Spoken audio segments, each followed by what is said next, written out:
ఈమె చేసిన ఆరాధన, ఇతడు చేసిన ఆరాధన వినవద్దు, వీళ్ళు పాపం చేసినారని నీ ఆరాధన కంటే గట్టిగా అరుస్తుంటాయి. அதனால உன்னுடைய சத்தத்தை காட்டிலும் அதிகமாக அந்த பலிபீடத்தில் இருக்கிற கொம்புகள் சத்தமிடும், ஆண்டவரே இந்த மனிதன் இந்த மனுஷனுடைய ஆராதனை ஏற்றுக்கொள்ளாதவன் அவன் ஒரு பொய்யன்.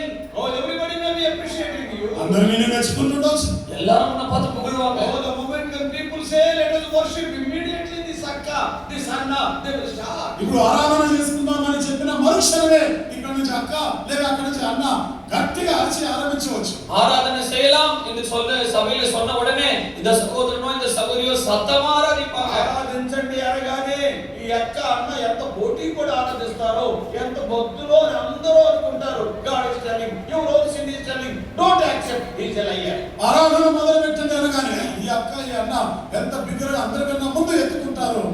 అందరూ చూస్తారు ఎంతో భక్తితో వాళ్ళు చేస్తా ఉంటే మీ పాపమేమో మీ ఆరాధన కంటే గట్టిగా అరుస్తా ఉంటుంది. ఇదిగో ఇది అంగీకరించవద్దు. இதனால அந்த ஆராதனை சமயத்துல எல்லாரும் மெச்சிக்கொள்ற அளவுக்கு பாருங்க சத்தமா ஆராதிக்கிறாங்க, இந்த அக்கா எவ்வளவு சத்தமா ஆராதிக்கிறது.